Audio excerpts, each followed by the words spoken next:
In today's Final Touch, now that the World Cup is wrapped for another 4 years, people have to get their soccer fix somewhere else. So how about swamp soccer? That's exactly what it is, exactly what it sounds. Soccer played in a swamp. 9 teams took part at this year's championship held just south of St. Petersburg. And Russia matches only last 20 minutes due to the physical demands of the game on fields knee-deep in mud. The obscure sport derives from Finland and was originally designed to help athletes prepare for cross-country skiing. The sport has quickly developed and been held all across the globe, from Brazil to China. That looks like a lot of work. Yes, it does. That's our time for now. News 3 at 5 starts right now. Right now at 5, it has been almost a week now since the fatal explosion in Sun Prairie. We will have a live report from the downtown area. Plus, what the Wisconsin Department of Justice is doing, ending domestic violence in the state. UW-Whitewater police say they will be increasing certain parking ticket prices on campus. We'll tell you why. News 3 at 5. Thanks for staying with News 3. It has been 6 days now since the fatal explosion in Sun Prairie, and there's still a lot of things that need to be done within that community. Just about an hour ago, police provided the public with an update on the investigation. Our Rose Schmidt is live in downtown Sun Prairie with the latest. Rose? That's right. You can see that there is still so much work to be done to clean up this area here. Bricks, rubble, burned buildings, just a lot to clean up here. And we're told that that will be on hold while the death investigation continues. Police tell us they have not eliminated the possibility of filing criminal charges in this case. The area known as the Green Zone is still closed off to the public while evidence is being sorted through. But police are hoping to open up that area for cleanup efforts soon. What I can tell you is that hopefully within the next few days, and I say days and not weeks, within the next few days, we will be in a position where, first of all, we can turn over the scene that's fenced in right now. We can turn that over for investigative purposes, meaning there will not be a need for evidence preservation.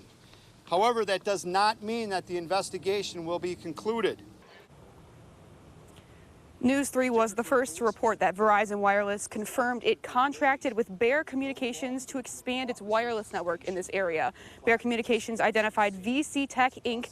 as its subcontractor. Now, police tell us that this death investigation will likely take days, not weeks. So hopefully at that time, the community here can start to rebuild this area that you see. All right, Rose Schmidt with the latest in Sun Prairie tonight. Rose, thank you. Hundreds of first responders across the state showed their respects by attending the funeral for Captain Corey Barr on Saturday. Here are a few of the departments that attended the ceremony. The Milwaukee Journal-Sentinel reports more than 2,000 people, including about 700 uniformed officers, attended services for Captain Barr. And you can write a message to the first responders and victims of last Tuesday's explosion. This paper is up. It's at the Sun Prairie Public Library for people to sign. You can also show support to Captain Barr's family on that sheet. Library staff say 2 sheets of this size have already been filled. The community is Sun Prairie strong, that's for sure, helping the victims of the explosion every way they can. And tonight, bringing people together with pizza, beer, and disc golf. Amanda Quintana is here with why this means so much to a Sun Prairie business owner who lost everything, Amanda. Yes, well, Glass Nickel Pizza on the corner of Main Street and Bristol was one of the buildings destroyed in the explosion. Now it's really just a pile of bricks. In the past, they've supported disc golf and provided pizza for many tournaments. So the disc golf community is giving back now when help is needed the most. For Glass Nickel Pizza owner Adam Bougie, seeing his business like this isn't what gets him emotional. It's the people coming together following this tragedy. We're just kind of talking about things and waiting around to see if they got things fixed up and if we were going to be able to get let in when the explosion happened. He's been with the business since the beginning and was there when everyone was evacuated on Tuesday, but they never thought it'd be the end. At first I thought, the front of my store might be damaged and we'd, get a new facade out of it maybe and we'd just do some work and it'd be up and running. He's trying to remain positive, looking at other buildings, hoping to open again in the next few months, but it's his employees that he's worried about. They lost their job and their home in, one foul swoop. Other small business owners know the emotional toll of losing it all could happen to any of them. I think of myself, and if that happened to me, and you could have all the insurance in the world, The reality is when something like this happens, like the damage is done. Glide Disc Golf owner Mike Batka is hosting a fundraiser he hopes can make a difference. What we do tonight, even if it's if like by our standards, it's a huge success, it's going to be just a drop in the bucket of what's needed, but we're just one small business of many. With beer donated from Ale Asylum and pizza from the Glass Nickel location in East Madison, they're all trying to give Bougie the support he needs, but really just showing that they care is enough. To Sun Prairie, you know, we'll be back, we'll be strong as ever. At tonight's fundraiser, there is a $10 suggested donation, and you get a free beer and pizza, and that is from 7 to 10 at Glide Disc Golf in Madison. And all the proceeds, 100%, go to the Bank of Sun Prairie. Now, the owner of Glass Nickel and about a dozen of his employees will be there serving beer and pizza, something they love to do, and to say thank you to all the people supporting them. Yeah, just another way the community giving back. Amanda Quintana tonight. Amanda, thank you. Thank you, Amanda. Our community, of course, has been shocked and saddened by the stories we've seen in Sun Prairie, but it has also been moved to action. Tomorrow, Culver's of Sun Prairie will donate 50% of its profits to the family of Captain Corey Barr and the family of injured firefighter Ryan Welch. The restaurant will be hosting a Culver's Cares Share Day from 10 a.m. to midnight. The Culver's restaurant in Sun Prairie is located on West Main Street. Also tomorrow, News 3 will partner with the Bank of Sun Prairie for an all-day telethon to raise money for the Disaster Relief Fund. Our phone lines will be open starting at 4:30 a.m. until the end of our late evening newscast at 10:30 p.m. to take donations for the fund to benefit businesses and families impacted by this tragic incident. The Bank of Sun Prairie is assuring that 100% of the proceeds collected will stay in the community. Well, let's get a look at your first alert weather, where humidity is on the decline. We might be heading for some very comfortable weather. Dave Caulfield. That is true, Eric. We are looking at gorgeous weather for Tuesday and Wednesday. With this humidity down, a cold front came through earlier today and swept out that humidity and a lot of the cloud cover as well. A couple of showers tried to form, I should say, closer to Milwaukee and Kenosha early this afternoon. But right now we are looking at very sunny skies and just very nice conditions overall in Madison on the WISC-TV Skycam.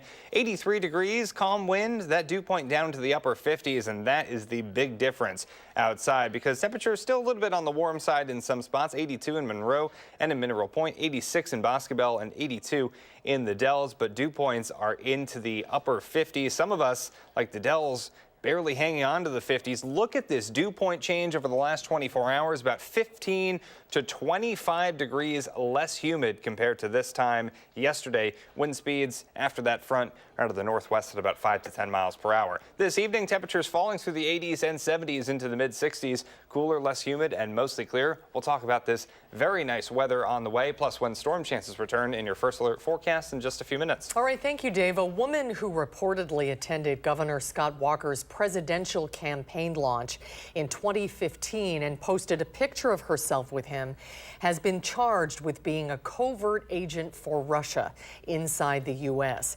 Federal prosecutors announced the arrest of Maria Butina today. She's been charged with conspiracy to act as an unregistered agent of the Russian government and accused of working to infiltrate American political organizations, including the National Rifle Association. A Potosi man died Sunday after falling into a pond and getting tangled in straps used to keep a trampoline attached to an inflatable pad. Grant County officials responded about 5 p.m. to Whitetail Bluff Campground. That is in Cassville.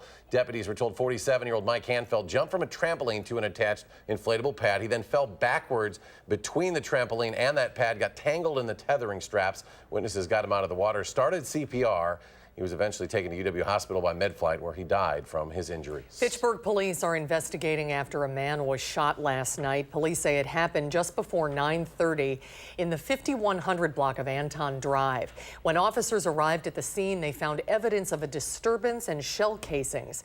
According to police, while officers were investigating, a man arrived at a local hospital with a gunshot wound and said he had been shot in Fitchburg.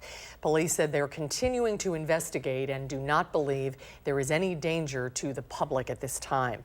Due to the increase of shootings and other crime across Fitchburg, the police department there is calling for a community meeting. It will happen at Leopold Elementary School in the library on Post Road in Madison tomorrow night at 6:30. Officers say during the meeting they will talk about what the police department has been doing and how it will work with the community to reduce criminal activity to make neighborhoods in Fitchburg safer. The Wisconsin Department of Justice will be funding the expansion of a program designed to stop domestic violence before it turns deadly. It was announced today the DOJ will provide $500,000 to bring the lethality assessment program statewide. That program trains first responders to identify victims of domestic violence who are likely to be injured or killed by their partners by using an 11-question assessment, which officials say will make a difference for those in danger. It's a day in and day out ordeal, just living in fear of what does today hold. So we're working very hard to try to find ways to identify those cases that are the most serious and get help to those people. Now, 20 Wisconsin counties are currently using that program. The DOJ hopes to expand it to all 72. Now, many of us have parked somewhere where perhaps we should not have. Well, now if you do that on one UW campus, you run the risk of being slapped with an expensive ticket. Our Madeline O'Neill is here in the studio to explain. Maddie? Susan and Eric, well, no one likes getting a parking ticket or seeing prices go up, especially by 400%. But UW Whitewater police say raising the price of a fine for parking without a permit on campus is necessary. This month, the fine has gone up from $25 to $100. The UW Whitewater police chief says before the increase, many students said they would risk the $25 ticket rather than pay the about $200 for a permit. This isn't about trying to hammer a violator. This is about trying to get people to comply with the rules and regulations on campus so that we can best utilize the parking assets we have. The police chief says the fine is aimed towards students who should know better and can be waived if the driver ends up buying a permit. Last year, of the about 10,000 parking citations issued on campus, nearly 7,000 of those were for parking without a permit, and police say about 75% of those were reduced. That money goes toward the general parking fund, and coming up at 6, we'll hear from students worried about the change. We'll see at 6. Thanks, Madeline. So many who use county highways A, B, and BB in eastern Dane County, it seems clear the roads could use a little work, but who exactly should be doing that work is less clear. The reconstruction of the roads is in the works, but Dane County won't move forward with the project unless the city of Madison bears the cost for future upkeep of the road. Today, Madison Mayor Paul Soglin held a press conference in which he took a hard stance against the city being in charge of maintaining those highways. There's nothing to negotiate here. We each have our own responsibilities. And we are not going to be in a situation where the Dane County government forces us to undertake their responsibility. According to Mayor Soglin, road improvements will not move forward unless the county accepts that the roads are within their jurisdiction. More to come on News 3 at 5. Up next, President Trump and Russian President Putin meet in Finland. How lawmakers are offering a harsh reaction to the president's stance on possible Russian meddling in our elections. And protests are happening in Chicago after police shoot and kill an armed man. And on Wall Street, the market's mixed to start the week. The Dow up 45, the Nasdaq gave back more than 20, the S&P down almost 3. We'll be right back.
Reaction is pouring in following President Trump's summit with Russian President Vladimir Putin. Putin has rejected allegations that Moscow has collected compromising material on President Trump or his family. The president sidestepped questions about Russian interference in the 2016 election. Many lawmakers on both sides of the aisle are criticizing the president for not holding Russia responsible for meddling in the election. Just felt like the president's comments made us look as a nation more like a pushover. The President of the United States sided with Vladimir Putin over the unanimous assessment of the American intelligence community. Gotcha. Republican Senator John McCain released a statement calling the president's presser one of the most disgraceful performances by an American president in memory. People in Chicago are protesting after police released body camera video less than 24 hours after the fatal shooting of an armed black man. 4 officers approached Harith Augustus on a South Side Chicago sidewalk. Police say this video shows Augustus reaching for a gun in a holster on his waist.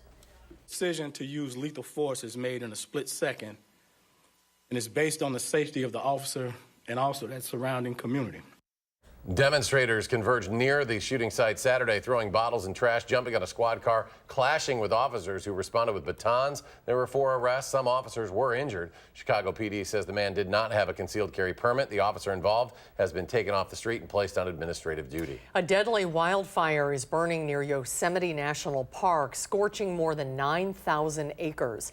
More than 600 firefighters are trying to get a handle on the so-called Ferguson fire, which started on Friday, scorching through steep and rugged terrain. Firefighter Braden Varney was killed over the weekend while creating a fire line at the ridge top. His bulldozer rolled down into a canyon. He was just such a nice young man, so kind and sweet, and had a beautiful young family. Fire officials say more than 100 homes and businesses are threatened. We turn out and take a look at our weather, the forecast for the week ahead. Meteorologist Dave Caulfield standing by in the backyard patio. Dave? Eric and Susan, the next couple of days are going to be near perfect in terms of the weather because we had a cold front come through earlier today. It acted kind of like a squeegee or a broom. It swept our humidity out of here and also a lot of our cloud cover as well. You can actually see it on cloud track coming through in the late morning and early afternoon, taking the thunderstorm chances to the south and east and bringing us some pretty quiet weather over the next couple of days. Doppler track showing no rain or storms to look out for over the next couple of days. Those chances have shifted to the south and east and pretty quiet over the next couple of days in the Madison area and for all of southwestern Wisconsin. But for downtown Madison, it looks absolutely gorgeous right now on the Edgewater Skycam. Current conditions, we are in the 80s, and today, so far, the high has been 83, just a smidge above normal for this time of year. But basically, we're looking at a pretty typical day across the area. Temperatures are in the low to mid 80s across southern Wisconsin right now. 86, one of the warm spots in Boscobel, 84 in Lone Rock, 83 in Madison, 81 in Juneau. Dew points, though, huge difference. This is a huge change from earlier on today. We're down into the upper 50s. Some of us are actually a little bit closer to 50 degrees. Very comfortable air, especially when you compare it to 24 hours ago. About 15 to 20 degrees less humid compared to this time on Sunday. We'll definitely take that any day of the week. July temperatures so far, we've definitely had more warm days than cool days. Our monthly departure for average temperature is about 3 degrees above where we should be for this time of year, but actually some below average days in temperature land on the way for Tuesday, Wednesday, and especially as we head into Thursday and Friday, those temperatures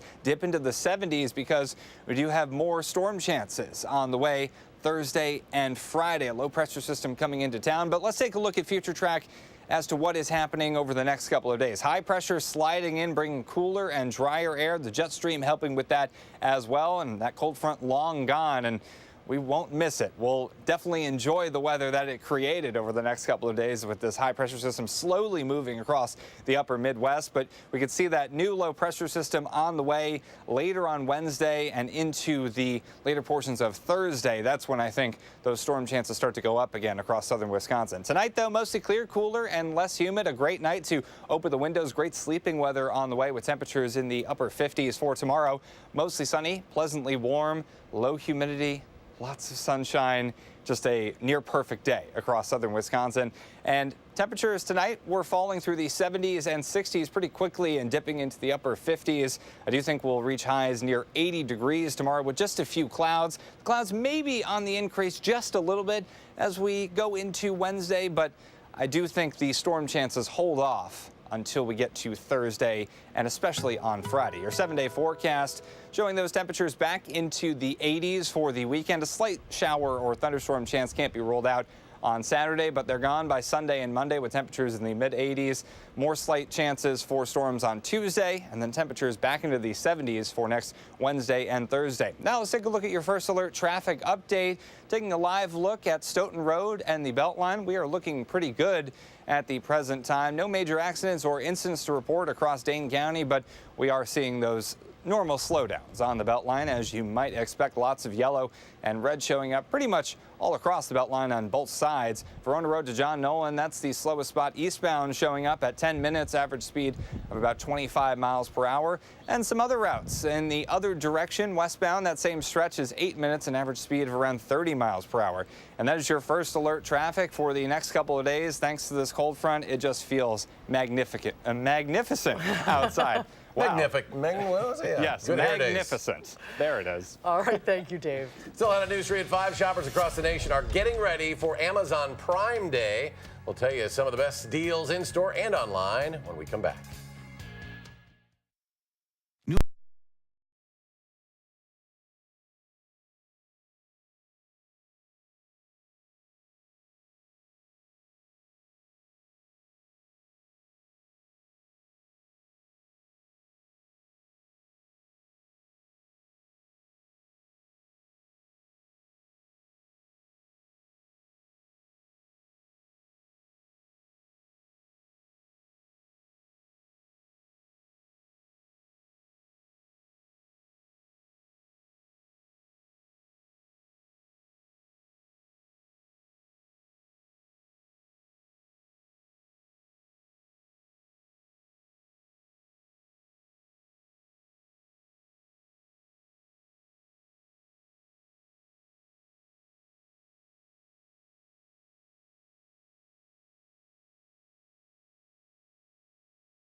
Welcome back. Online shoppers are clicking away as Amazon launches its 4th annual Prime Day. The discounts are ratcheting up the pressure on the rest of the retail industry to roll out big promotions. Nikki Batiste reports.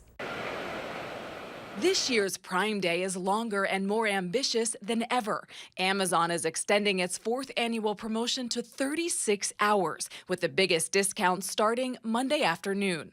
Prime members will have access to more than 1 million deals. That includes discounts on Amazon's Alexa-enabled products like the Echo, Fire TV, and Fire Tablet. And for the first time, there will be Prime Day deals at Amazon's subsidiary, Whole Foods. They have a lot of the physical products in Whole Foods stores now. If you go into any Whole Foods, they've got the Amazon Echoes and the Dots and the little Amazon tablets in there. The discounted prices on those make them almost use casual pickups on your way to the checkout counter. The online deals apply to big ticket items, including washing machines and dishwashers, as well as smaller household goods like paper towels. Amazon started Prime Day to celebrate its 20th anniversary in 2015. It was such a success that now other e-commerce giants are scrambling to keep up. CNET editor Dan Ackerman says the entire retail industry is feeling the pressure. They certainly feel like they have to compete because the first year a lot of stores had their own kind of counter sales. That slacked off for a while, but this year they're all back. Best Buy, Target, other stores. Amazon hopes Prime Day sales will top $3 billion, making it feel like Black Friday in July. Nikki Batiste, CBS News, New York. Prime Day is also a way for Amazon to keep its subscribers on board. A Prime membership now costs $119 a year. Stay with us. We'll have another check of your forecast in a moment.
Finally at 5, an outdoor chore for most of us is being celebrated in Russia. People took part in an annual mowing competition where competitors raced to beat the clock as they mowed the grass 100 meters for men, 50 meters for women using scythes.